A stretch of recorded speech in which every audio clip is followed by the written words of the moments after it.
Assalamualaikum warahmatullahi wabarakatuh. Izin memperkenalkan diri, nama saya Rizky Pranaputra dengan NIM 333219010.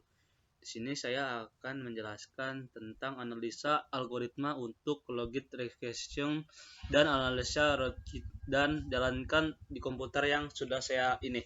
Nah, pertama-tama buka Colab di Google. Nah, setelah itu kita masukkan perintah pip install OpenPython. Nah, ini kita kopas saja ya. Langsung kita shift enter. Nah, ini kita sedang menginstal Python. Nah, setelah itu langsung kita lanjut ke pip install ini. Langsung kita shift enter. Kalau sudah, kita install mathlib-nya.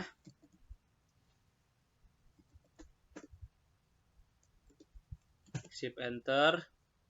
Kalau sudah, install logiknya.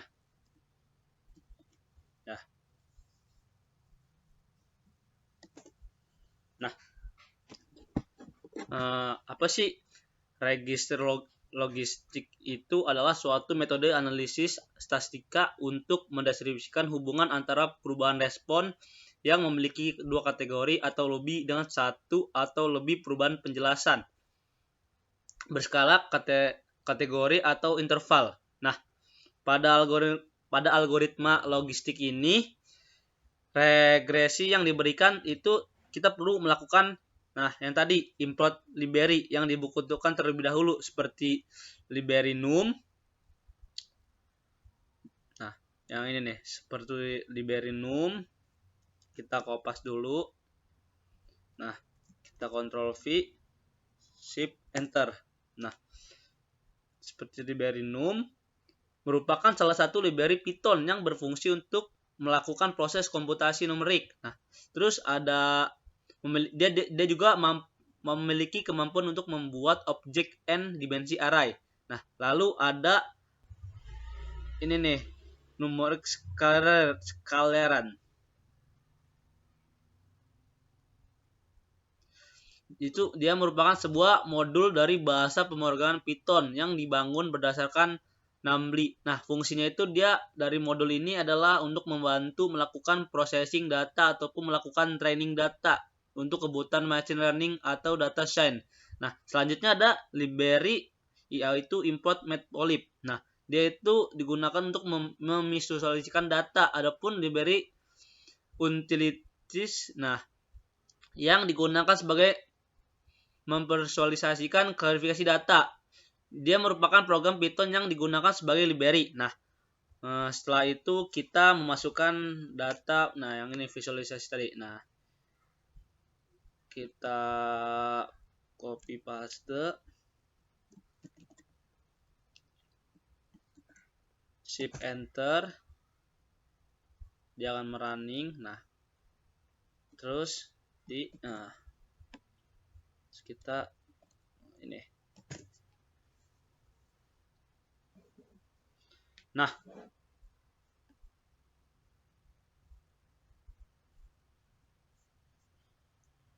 kita tambahkan lagi yang ini untuk membedakan hasil yang didapat. Nah, ya. Nah, dalam workspace itu kita perlu memasukkan dataset yang sudah ada. Nah, datasetnya itu yang ini, yang tadi.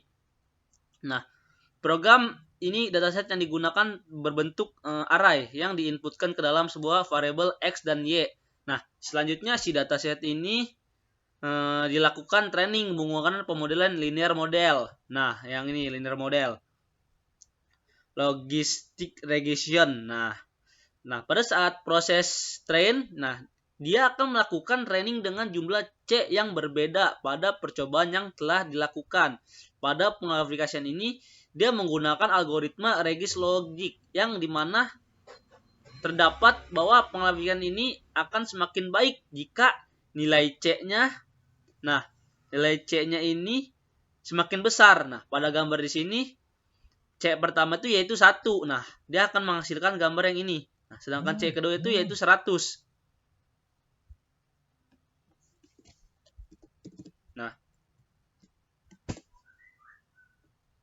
Nah, C kedua itu 100. Nah, dia itu akan menggunakan sintak visualisasi classifiers.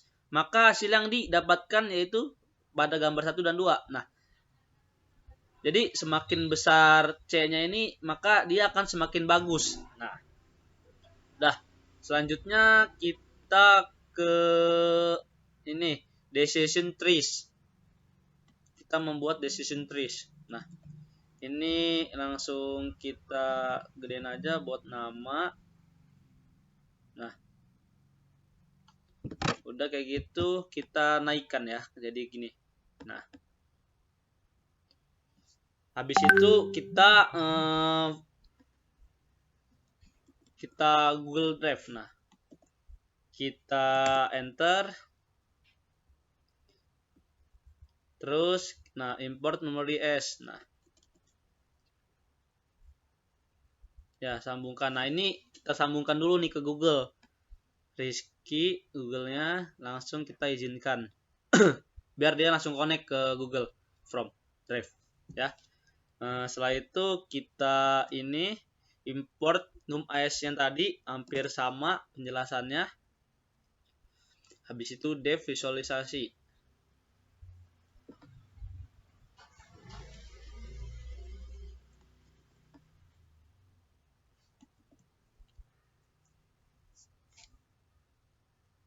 Nah, di sini kita masuk ke soal nomor 2, yaitu tadi destination trees.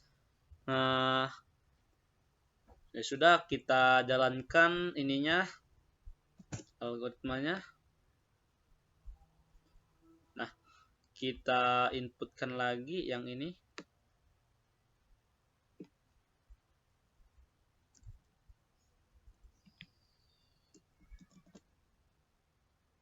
Nah, shift enter.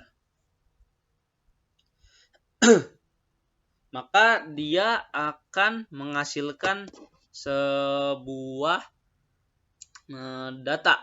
Nah, sebelum itu kita jelaskan terlebih dahulu apa itu destination tree. Yang itu merupakan teknik model prediksi yang dapat digunakan untuk mengklarifikasi dan prediksi tugas. Destination trees ini menggunakan teknik membagi dan menaklukkan. Nah, untuk membagi ruang pencarian masalah menjadi himpunan, masalah proses pada destination trees adalah mengubah bentuk data tabel menjadi sebuah model tree. Nah, pada algoritma ini yang kita gunakan, kita perlu menginputkan library terlebih dahulu, lalu kita memasukkan dataset ke dalam program dataset aplikasinya. Nah, library-nya itu yang tadi ini, yang sudah kita masukkan. Nah, library-nya ini. Lalu kita memasukkan dataset ke dalam program. Dataset yang dipakai yaitu dataset decision ini tree. Nah, lalu yang ada pada ini memasukkan dataset ke dalam program. Nah, kita dapat menggunakan sintak npload. Kita akan masukkan npload. Nah, udah itu kita maka dapat dihasilkan melakukan pelabelan dataset menjadi 2, yaitu kelas 0 dan kelas 1. Nah, lalu dilakukan pelabelan pada dataset di poin kelas 0 di visualisasi dengan tanda X. Dan kelas 1 divisualisasi dengan tanda 0. Nah, setelah itu, setelah sudah diberi nama, lalu dataset ini dia akan menjadi data testing dan data training dengan menggunakan sintak xtrain dan xtest. Train dan test. Nah, pada pemodelan pada program ini dia menggunakan sintak destination tree classifier. Nah, sudah ya. Habis itu kita mencoba tentang data clustering atau min shift. Nah, pada soal nomor 3. Ini kita beri label.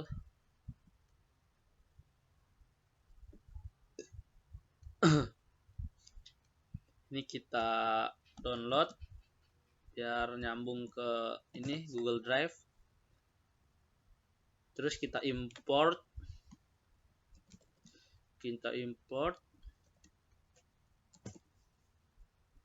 Nah, lalu kita masukkan data yang sudah kita buat. Data yang telah saya buat.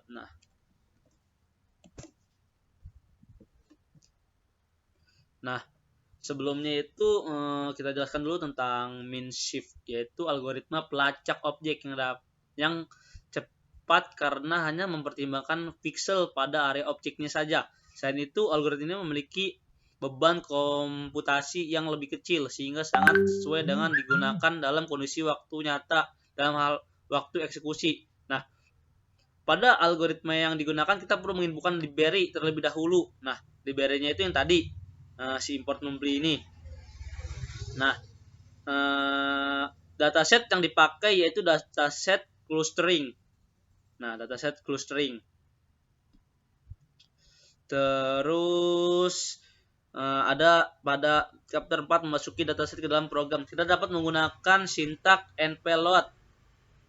Tahap selanjutnya dengan mengestimasikan bandwidth dari X, setelah itu melakukan pengelompokan data atau cluster data dengan rata-rata pergeserannya itu dengan mengekstrak pusat cluster atau pengelompokan datanya. Selain itu proses pelabelan data berakhir proses yang dilakukan dengan plot titik dan pusat cluster. Nah, ini. Nah, pada gambar si 6 ini dapat dilihat terdapat 5 bentuk untuk berbeda-beda, di mana setiap bentuk ini mendeklarasikan setiap data. Masukkan dengan contoh bentuk X. Untuk data 1 pada region 1 bentuk segitiga. Nah, segitiga ini untuk data 1 pada region 2 bentuk kotak. Untuk data 3 pada region 3 bentuk bulat. Nah, bulat. Untuk data 4 pada region 4. Dan bentuk bintang ini untuk data 4 pada region 5. Nah, dimana pada setiap region itu bentuknya ada yang bertebaran dan berkumpul jadi satu sehingga membentuk pusat di tengah. Nah, selanjutnya kita masuk ke soal nomor 4, yaitu Nearest Neighbor atau KKN. Nearest Neighbor. Nah, langsung kita Ctrl V, kita ini. Nah,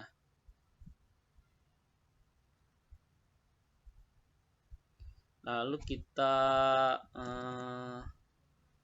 input ke Google, lalu kita import datasetnya pada ini, lalu kita masukkan data yang sudah kita punya. Nah, datanya yang sudah kita punya.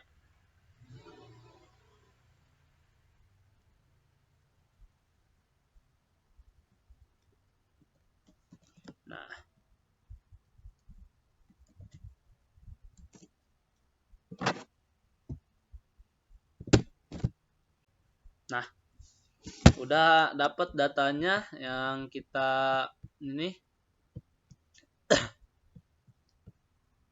Pada algoritma Nearest Neighbor ini, dia adalah sebuah metode untuk melakukan klarifikasi terhadap objek yang berdasarkan dari data pembelajaran yang jaraknya paling dekat dengan objek tersebut. Nah, KKN ini dia merupakan algoritma supervised learning, di mana hasil dari quest insights-nya baru diklarifikasi berdasarkan mayoritas dari kategori pada algoritma KKN. Nah, pada algoritma yang digunakan kita perlu menginputkan library terlebih dahulu. Nah, library ini tadi di atas, ini library-nya. Nah, setelah itu itu masukkan ke dalam program dataset yang dipakai, yaitu data teks pada chapter 5 yang ada di link bapaknya tersebut. Nah, untuk dalam program ini kita dapat menggunakan sintak npload. Setelah memasukin dataset, proses sintak selanjutnya dia akan merencanakan data masukan dengan menentukan jumlah tetangga terdekatnya dengan sintak num nickboard sama dengan 12. Nah,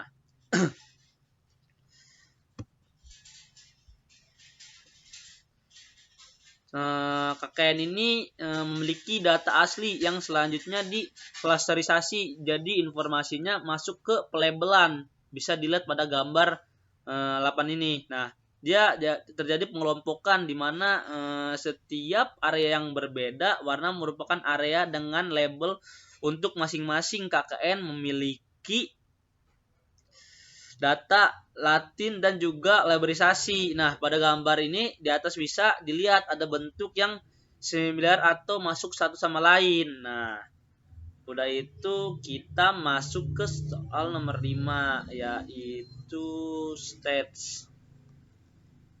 Nah, kita masuk ke soal 5.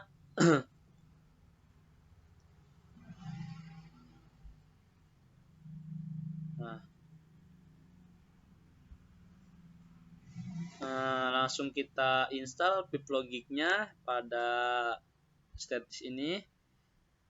Ctrl V, Shift Enter. Nah, terus kita install pip install GitHub-nya.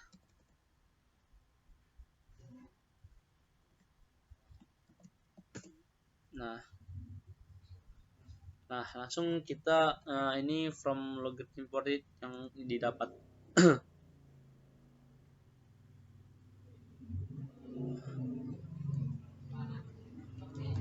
Nah, udah keinstall, langsung kita shift enter. Nah, pada stat ini dia akan membaca relasi atau pada algoritma yang digunakan kita perlu menginputkan library yang terlebih dahulu masukkan dataset ke dalam program. Nah, datasetnya itu yang dipakai adalah exit state dan dataset cluster dataset yang ada pada chapter 6 yang ada di link drive dari bapaknya tersebut. Nah, terus untuk membacanya bisa dilihat pada dasar adjust stats untuk yang pertama. Nah, yang is Nevada yang ini. Nah, nih, artinya itu Nevada tidak berdekatan dengan Louisiana, maka jawabannya tidak. Nah, terus yang ini list of state agents to Oregon, Nevada, California, Idaho, Washington. Nah, artinya itu di mana state kota yang berdekatan ke Oregon atau 4 yaitu California, Idaho. Terus Idaho, Nevada. Nah, dia ini membacanya bisa dilihat pada dataset cluster state dan pada dataset agent state. Nah, ada dua data yaitu coastal dan agent state, di mana kedua data ini saling berkaitan atau dihubungkan satu sama lain dan mengenali router base-nya. Nah, di mana berbentuk pertanyaan yang berdasarkan aturan. Nah, jika disesuaikan maka akan di-cancel untuk masuk ke setiap step berikutnya. Nah, untuk datanya itu ini ya. Untuk datanya itu kan tadi yang kata saya chapter 2, 3, nah ada di sini nih. Nah, ini data-data yang ada di chapter 2, 3, 4, 5, 6. Nah, ini data-data yang dibuat dimasukin ke situ. Nah, ini tadi data sini ya. Terus setelah itu kita file, kita simpan salinan dalam GitHub. Nah, ini kita rubah dulu sebelum ini.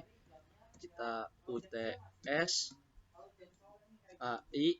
Nah, Rizky PP 333219010. Nah, pertama-tama kita install aplikasi Git-nya terlebih dahulu. Nah, kalian bisa menginstal di Google. Nah, kalian bisa tulis Git lalu download di sini. Nah, setelah kalian udah mendownload, kalian bisa mengecek di Windows Ctrl L dengan komen. Nah, di sini kita akan melihat versi Git yang telah kita install. Dengan ketikan Git version. Nah, di sini saya menggunakan Git versi 2.35.1. Nah, setelah itu saya akan membuat akun Git. Nah, pertama-tama kita akan ke Gitbase dengan cara klik 2 kali. Nah, di sini masuk tampilannya, kita akan login ke akun Git saya dengan cara git config global user.name. Ini di sininya username-nya akun GitHub kalian ya, Pratama 12. Nah, ini akun GitHub kalian yang ini ya, nih. Nah, Rizky Pratama 12 ya. Nah, setelah ini kita enter. Nah, setelah itu kita akan masuk ke username Gmail dengan cara git config global user email. Nah, di sini emailnya terserah kalian ya. Saya menggunakan email untirta3332110@untirta.ac.id kutip. Nah, setelah itu kita akan mengecek sudah login atau belum nih username dan email kita dengan cara git config list. Nah, di sini username dan user email kita sudah ini ya, login. Nah, setelah itu kita akan membuat file repository. Nah, gimana sih caranya membuat file repository? Nah, di sini kita masuk ke GitHub. Nah, kalau tampilnya sudah kayak gini, kalian tinggal pencet new saja ya. Nah, new. Di sini kalian tinggal membuat nama repository name-nya. Di sini saya menulis training AI. Nah, kalian pilih public. Nah, terus create repository. Nah, setelah kalian sudah membuat repository di GitHub-nya, kalian coba buka folder yang telah kalian buat. Di sini saya menaruh foldernya di kecerdasan buatan di training AI. Nah, setelah itu saya klik kanan. Nah, untuk klik git bash share. Nah, setelah masuk ke sini, kita akan membuat folder untuk repository dengan cara git init. Nah, berhasil. Terus kita akan menambahkan file ke folder dengan cara git add. Nah, lalu kita akan mengupload semua file yang ada di folder dengan git add spasi titik. Nah, udah ya di ini. Nah, setelah itu kita akan melakukan commit untuk ini pertama kali filenya gitu. Nah, git commit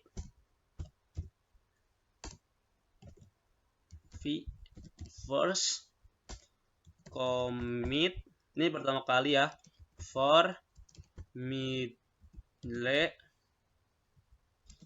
training AI. Nah, berhasil ya. Nah, setelah itu kita akan meremote si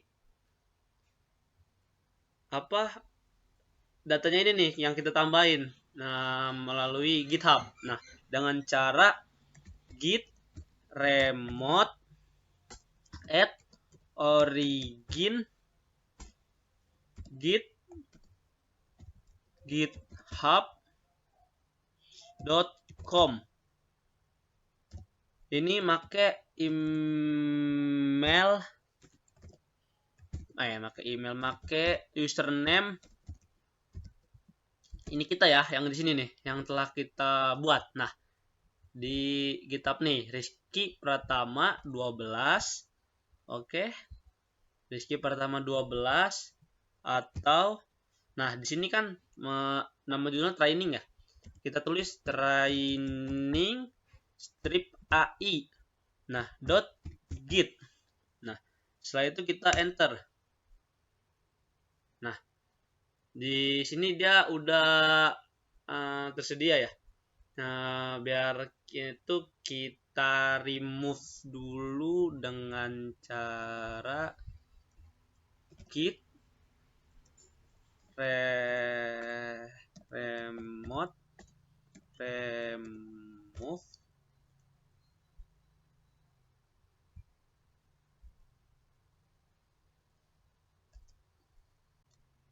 git remote remove origin.